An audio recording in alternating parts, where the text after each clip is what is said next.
I love old adverts. If you watch any of my videos, you'll notice how much I use them. They're all over the shop, whether it's that silly kid getting ridiculously excited about playing Bart vs the Space Mutants on his Amiga, Clive Sinclair jumping over some computers, or just Jesse Pinkman saying those two magic words. Xbox on.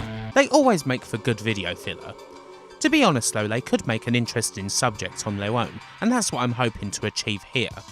Of course, plenty of these adverts aren't worth much more than just a few wise sniggers, but there's one set that actually does warrant serious analysis. The video game adverts unlike any other. The PS1 adverts, in particular the UK PlayStation adverts, are entirely another league. And so I've picked out 5 of them for some proper examination, the hows, whys, and the whats of what they were going for. Now first off, you've got to put these adverts in the context of the time, that's the key. This is the late 90s, we're right on the cusp of the millennium. Everyone in media is looking towards the future, or at least their vision of what that's going to be. Nowadays this period is usually called Y2K aesthetic, and big examples include things like The Fifth Element, TLC's video for No Scrubs, the iMac, MTV2's old branding, Connie from the old America Online ads, and several of the ads we're going to see here. To go with this, adverts, especially in the UK, are more high concept than ever. The UK has always been famous for its TV advertising, and this is a pretty solid age for it.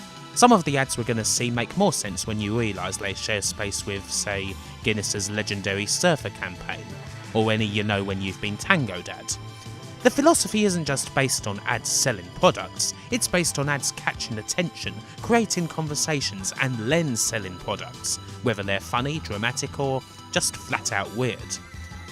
Another big part of these high concept ads is that commercial zapping products like TiVo are starting to gain more and more traction, and one way for companies and ad agencies to try and combat that is to make quality stuff for the space between, so that while zapping through the break in mere seconds, maybe you catch a few frames of an advert and be like, oh shit, that advert, have you seen this? Oh, let's watch it. Now how any of this explains those bloody Doritos Friendships commercials, I honestly have no idea. The good thing about the 5 PS1 adverts we're going to see is that they cover a period of about 4 years, and during that time you do see plenty of changes. We start with ads from the tail end of the Generation X period with the irreverence and attitude you expect, and we end with one of the biggest examples of Y2K aesthetic you can find, as well as perhaps the most thought-provoking ad you'll ever find for a frickin' games console. They are all of their time, and I am pretty sure that most of them would never get screen time today. They just fall foul of the ad regulations. Anyway, let us begin. We start in 1995 at the launch of the PlayStation itself, and probably not with the ad you think. I've actually picked an American one here that's a good starting point. ENOS Lives.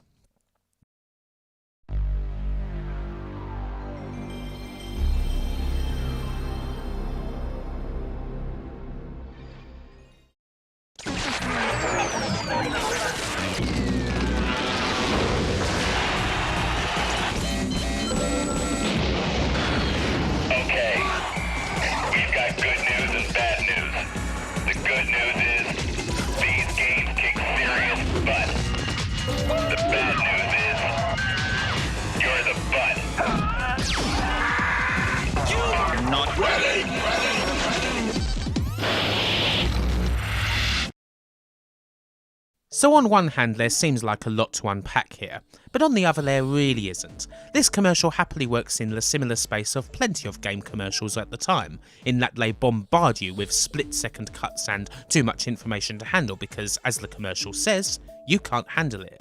You're not ready. It's not far removed from, like, the you still don't own a Sega CD guy. In many ways, ENOS Lives is the most typical advert we'll be looking at, except for a couple of things. Such as, well, what the hell is ENOS? To understand ENOS, you must also understand "you are not E", a phrase that Sony used repeatedly in these adverts and in magazines, causing many to scratch their heads and be like, huh? It's not that difficult. The E is coloured red, therefore it's a red E. You are not ready. The E in ENOS is also red, so that's ready too. And NOS stands for 9th of September, which was the PS1's launch date in North America. Ready 9th of September. Simple enough, huh?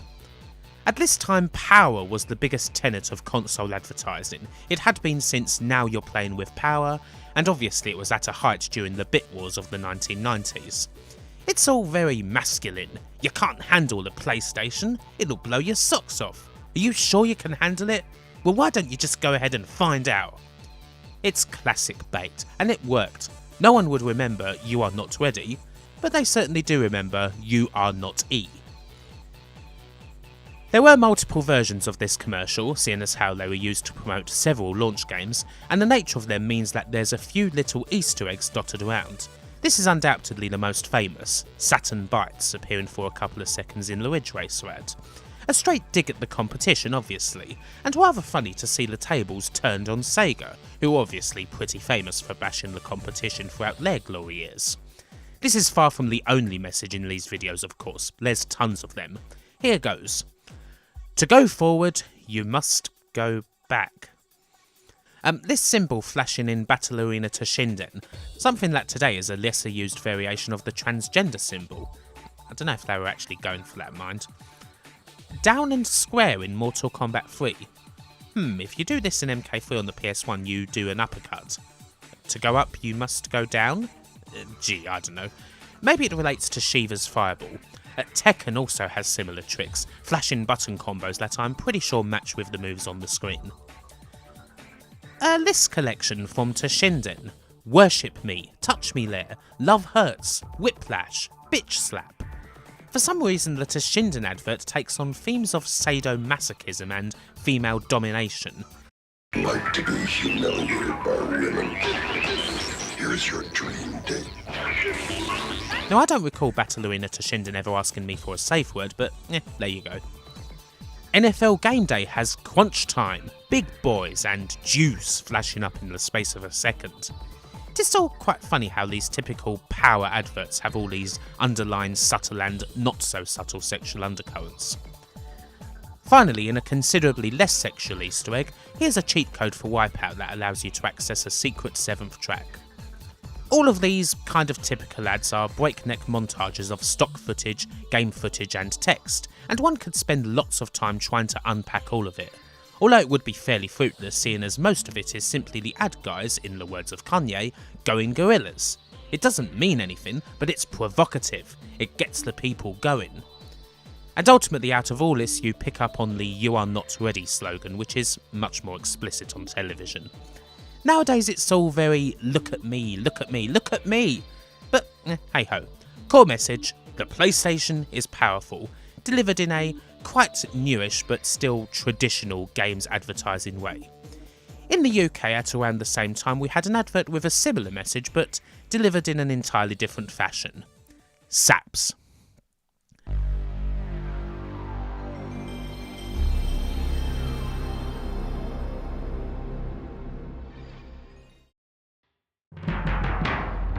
Hello, citizens of Europe. As spokesperson for SAPS, the Society Against PlayStation, I'd like to talk to you about a menace threatening humanity. It's happening right here, in our very homes, and corrupting the lives of our loved ones. Yes, friends, I'm talking about this. It may look like a harmless bagel toaster, but inside is a deadly donut. How do you know PlayStation is not a normal game system? It carries these telltale signs. Scientists say its effects are mind-boggling. Users lose all sense of reality and enter another world.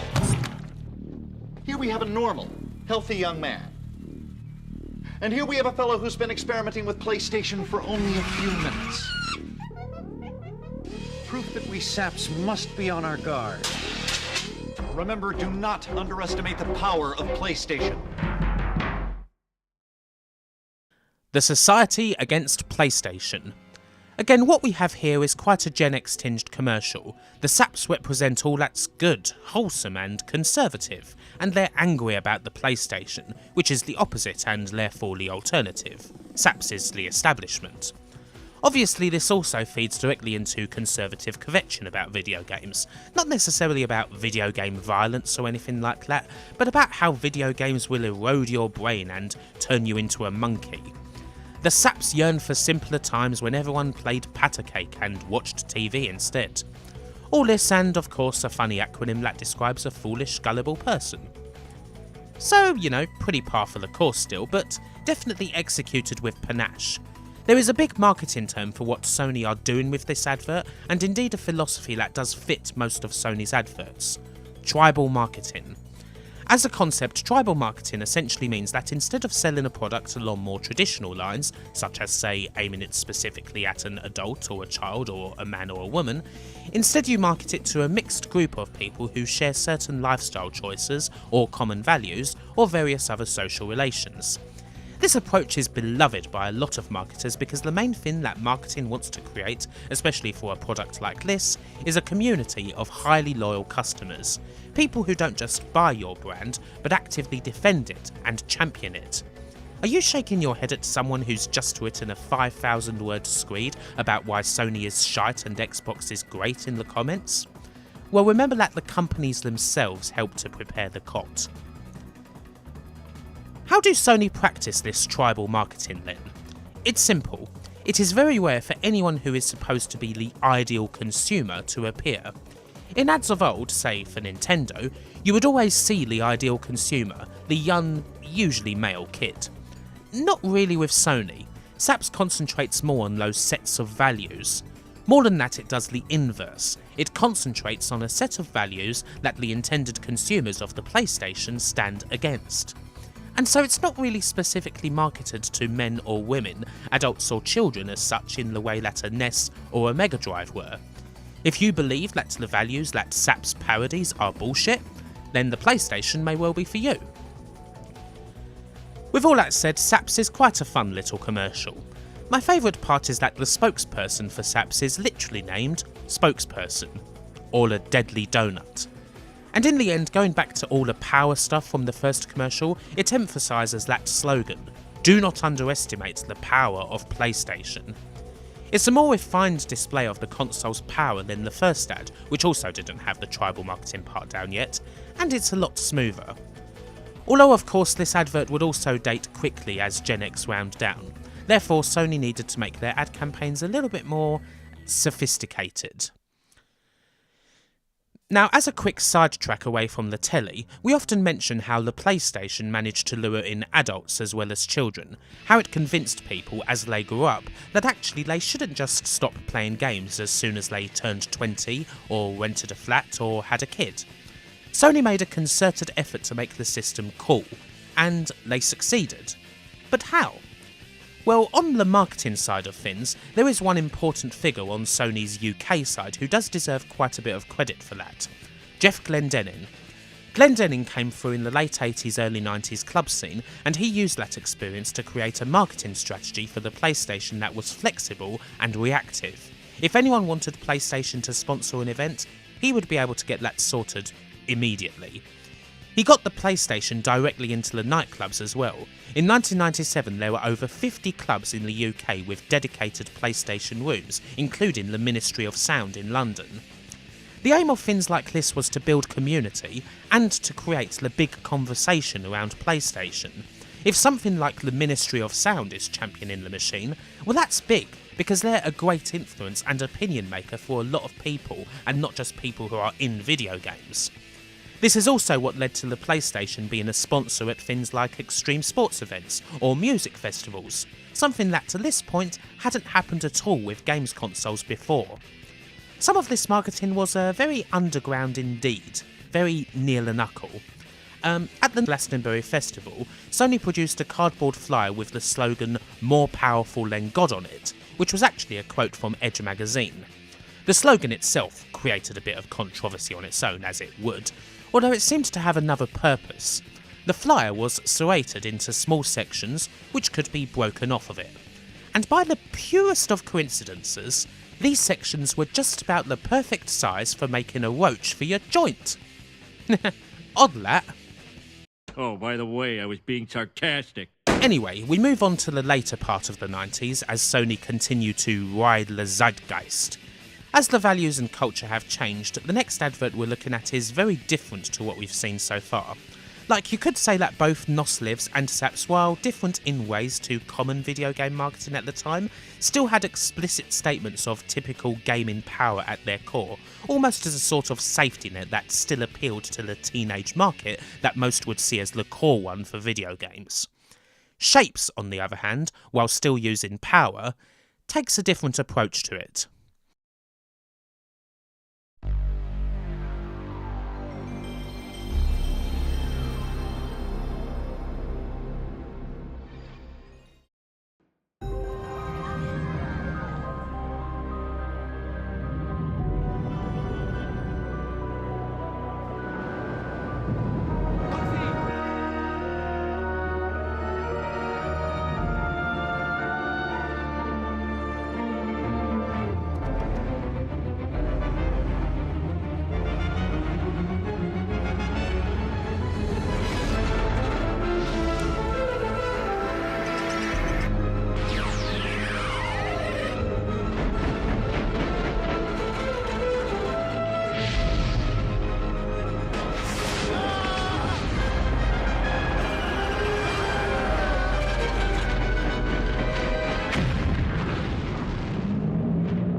I found it a bit difficult to really approach S.A.P.S at first. On the surface it seems like a pretty straightforward advert. It's all about those shapes on the face buttons, and when they're put together they, tear the world apart a bit. As far as console adverts go, it's kind of typical. You're used to seeing this sort of thing. But, well, that was afterwards. Not that there weren't ever fantastical sights in gaming adverts or whatever, but here they're breaking through into the real world. S.A.P.S is an iconic advert because it's one of the first of its kind, one of the first console adverts to be truly universal, to appeal to anybody, and to abandon just about all of the usual video game advert cliches. It felt difficult to me because, well, how many console adverts since have used this template? How many console adverts or video game adverts full stop were there before S.A.P.S that used absolutely no video game footage? The PlayStation itself doesn't even appear in the advert, just those 4 shapes, and that's enough. In another sense, S.A.P.S is a continuation of a lot of what we've already seen. Yes, the power theme is there, but it's no longer explicit, it's totally abstract. The tribal marketing is there too, in that those shapes are a common link for so many people throughout the world. A school teacher, a Greek chef, a Hong Kong cabbie. It affects them all in similar ways. It's edited and shot in a way that clearly puts all video game advertising before it to shame. This is probably the first console advert that you could actually imagine seeing in a cinema. Again though, what happened to Sony to make them take this approach? What was so different? None of this is to say that Nintendo and Sega weren't any good at marketing because, well, obviously they were. But they took a much more traditional approach where the advert itself, in the main, demonstrates what the machine can do and how it stacks up against the competition. It's a tried and tested formula, and one that Sony, in the end, while they dabbled with it at first, were not interested in following. The reason for this can be summed up in 4 letters. TBWA. So, what is TBWA? Simple. They were the ad agency that Sony used, and for the most part continue to use. Originally founded in France back in the 70s, TBWA's philosophy of advertising is a bit different. It's usually summed up as disruption, a term coined by the company chairman Jean-Marie Drew. This is all very much wank hat stuff, but companies often use TBWA's disruption if they wish to create an entirely new image, because the agency's philosophy is to almost never market a product or a brand based on what is obviously good about it. A product's unique selling point is meaningless to them, as often there are many things on the market that, by and large, do the same function. Take, for example, pedigree dog food, of all things, and this isn't an example I've pulled out of my arse. You could try and market pedigree dog food based on it having, say, a unique mix of nutrients and vitamins that will keep your dog fit and healthy, thus attempting to create a USP. However, do people really care about that? Chances are they care more that the dog eats the food as opposed to what's in it. You may well have created a USP, but it's not much of a seller, and besides, every other dog food brand says their mix of nutrients and stuff is the healthiest. TBWA's philosophy, instead, was to push pedigree based on how much they loved dogs. The dog food is not as important as the dog itself. Apparently, when they worked with them, they even encouraged people at Pedigree to always take their dogs to work, to have pictures of their dogs on their cards, and for anyone who worked at Pedigree who didn't have a dog to be publicly humiliated, tarred and feathered, and sacked. Okay, that last part isn't true, but in the eyes of TBWA, you don't just do the campaign, you live the campaign. This all sounds horribly pretentious and wanky, I'm sure. It's frickin' dog food, for heaven's sake. But TBWA's approach was and is often successful. It certainly was for Pedigree, and for Virgin, Pepsi, Adidas, Nissan and countless other companies that they've worked with. And yes, they also like to be kind of on the edge a bit. Their pages always talk about people not conforming and upsetting the status quo and all that good stuff that makes ad execs wet the bed. In short, if you want to reframe a company, chances are you go to these guys. Sony did, and with TBWA's help they changed the way that video games and consoles were marketed completely. S.A.P.S, as influential as it is just the start of it. Their next major advert is commonly regarded as one of the greatest adverts ever made, not just by gaming websites or whatever, but by actual ad people. It's time to look at Double Life.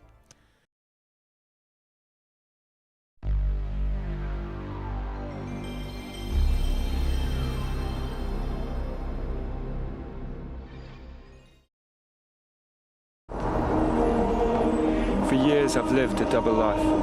In the day I do my job, I ride the bus, roll up my sleeves with the hoi polloi. But at night, I live a life of exhilaration. Of missed heartbeats and adrenaline. And, if the truth be known, a life of dubious virtue. I won't deny I've been engaged in violence, even indulged in it. I've assailed adversaries, and not merely in self-defence. I've exhibited disregard for life, limb, and property. And savoured every moment. You may not think it to look at me, but I have commanded armies and conquered worlds. And though in achieving these things, I have set morality aside, I have no regrets. For though I've led a double life, at least I can say I've lived.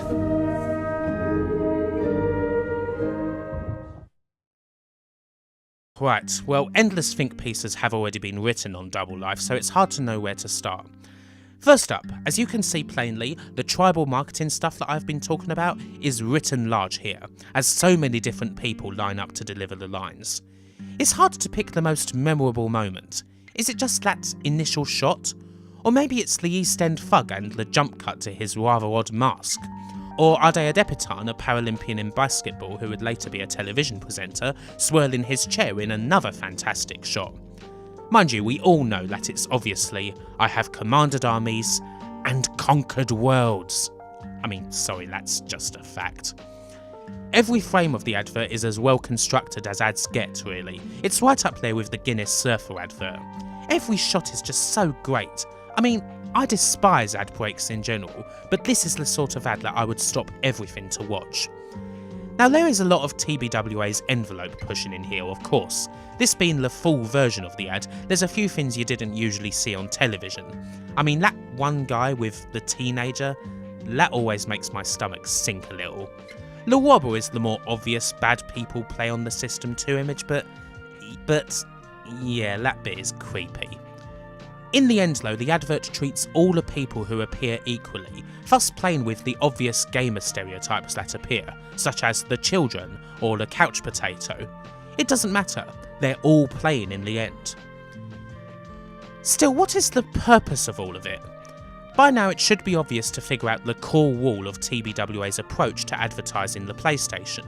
Under no circumstances should any actual game footage be shown. Why? Because Double Life, S.A.P.S and our final advert are all about imagination. By not showing you exactly and explicitly what the PlayStation does, they give you this tremendous image of it in your head. If any footage of games in action were to be shown, it was argued, then that illusion will be broken. And, well, it's hard not to agree with them. Servicing the imagination is, after all, a big part of what gaming is all about. The imagination fills in the blanks in what you're playing on screen and allows you to immerse yourself, to escape into the game, which is, of course, the core message of Double Life. Power is a theme that's been running through all these adverts, from the more explicit ENOS Lives and SAPS adverts to what we have here. This is not a demonstration of the system's technical power, but of the system's power to let people escape into another life. It might sound that little bit portentous now, but Double Life is where the idea of gaming as escapism really got its start. You do whatever you do during the day, and then you go deep into gaming at night. If you just read the words from this advert on the page, honestly it doesn't sound much different from many a foolish internet screed about taking too much pride in being a gamer and declaring that actually I've achieved all these amazing things in a virtual world and therefore I have no reason to leave the house at all. Dad. You could almost argue that the ad is too successful in that regard, if it inspired that sort of thing in some way. But something about the way the advert is cut, the music, Sanctus from Faraway's Requiem, back in it, and the delivery of the lines just give it that certain resonance. It's an ideal gaming image, but one that's constructed beautifully. And in the end, an ideal image is what advertising's all about. Double Life was, in the end, a monstrously successful advert both critically and commercially. It cleaned up at advertising awards, receiving gold awards at the Clio, which is basically the Academy Awards of advertising. And it became the defining advert for the PS1, a games machine that wasn't just aimed at youngsters, but aimed at everyone that everyone played. In 2007, Clio inducted the advert to its Hall of Fame, cementing it as one of the greatest advertisements ever made in the eyes of people who make such things. And plenty of adverts for completely unrelated products took inspiration from Double Life, of that you can be sure. But, well, we're not done with the PS1 adverts yet. There's one more, and it's the strangest one of the lot, but it is almost as memorable as Double Life in its own way. Our last advert is, of course, Mental Wealth.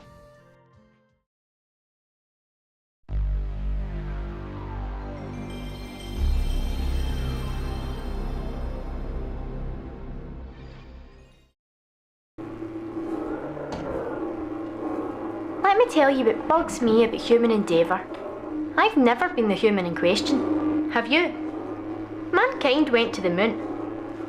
I don't even know where Grimsby is. Forget progress by proxy. Land on your own moon. It's no longer about what they can achieve out there in your behalf, but what we can experience up here in our own time. It's called mental wealth.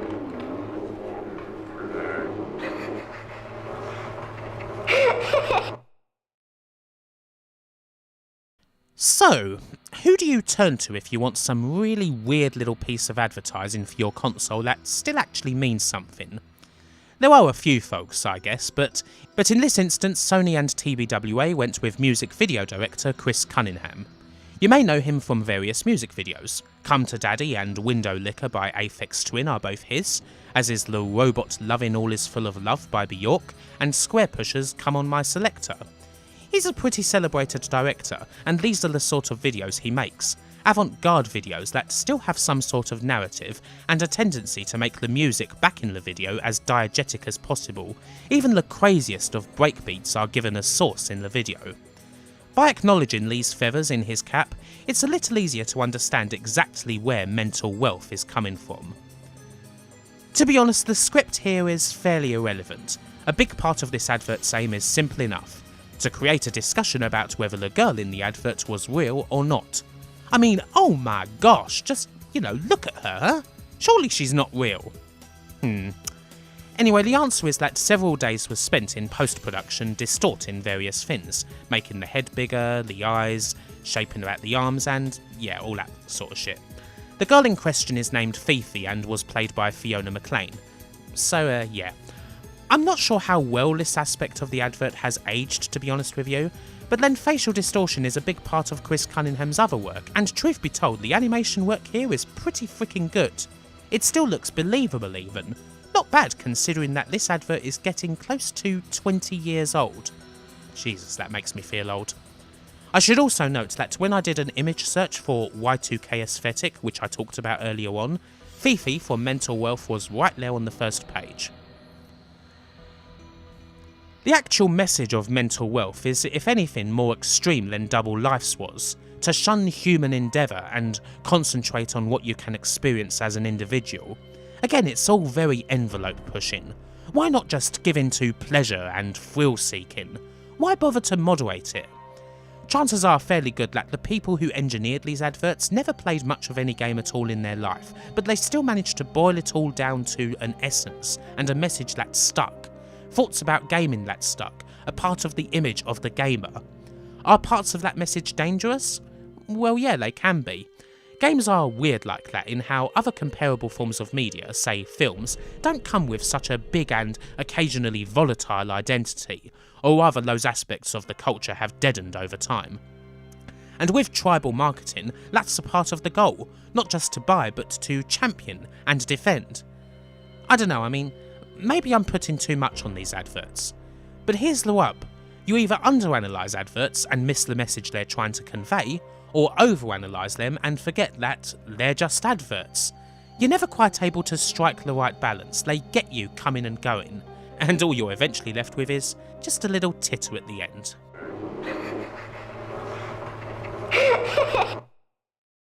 Anyway, it's another successful ad. More awards won and so on, mostly for the fantastic visual effects. It was the last major TV ad for the PS1 and is often cited as being a PS2 ad, but the 1999 release date and do not underestimate the power of PlayStation put it firmly in the PS1 camp. Visual effects aside, the whole thing is disarmingly plain, giving the feeling of being one and done in less than 5 minutes. Back when it was fairly common for adverts to have a level of ick about them, many talked about how unsettling the PlayStation advert with the alien girl was. And again, regardless of the advert's message or how, once again, it stoked the fires of imagination about the PlayStation and what it could do, that conversation was enough. It's provocative. It gets the people going.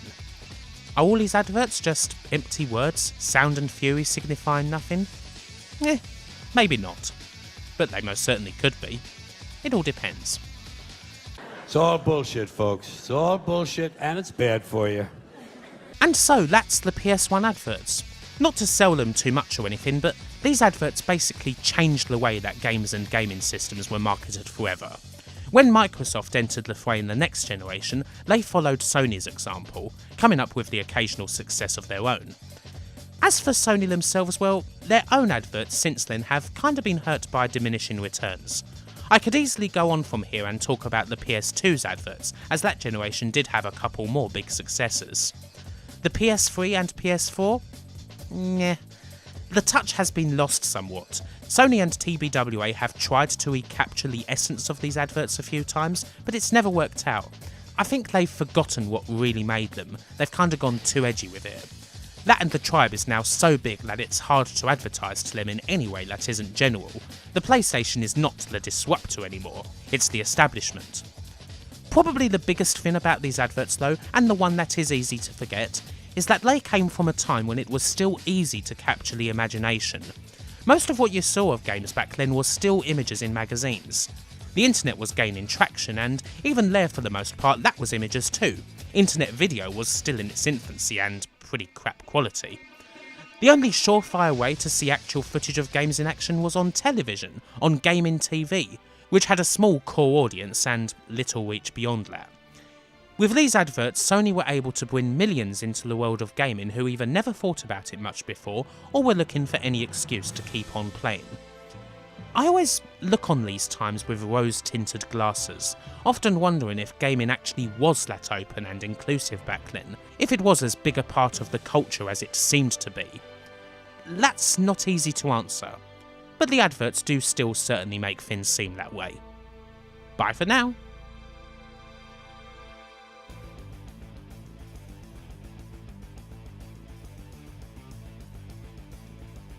For this video, I would like to thank The Ninth Demon, Adam Schaefer, Alvaro Gonzalez, Andrew Coleman, Andrew Corsar, Andrew Dalton, Andy Capt, R.D. Soli, Chris Wilkins, Christian Earnshaw, The Conformist, Craig Davis, Craig Nellist, Dan Rusko, David Reed, Dennis Andre, Dipchasm, Dragon Sex Master, Dustin Cooper, Forever Sound version, Gareth Alexander and Steve Jordan, Gary Pinkett, George Newton, Glenn M, Gordon Murphy, Grafton Blackpool, Greg Olson, Ian Roberts, Jack of All, James Idd, James Weston, Jamie Davenport, Jason Goy, Jason Stevens, Jason Leach, Johan Eriksson, John Davenport, John Scott, John Ezell, Keith Barlow, L. O'Brien, Lee Harris, Lee Jackson of the WP Innovator podcast, Lee Norris, ManagerSim.net, Mark Heslop, Mark Brinton, Mark Johnson, Mark Johnston, Mark Whittington, Martin Pataki,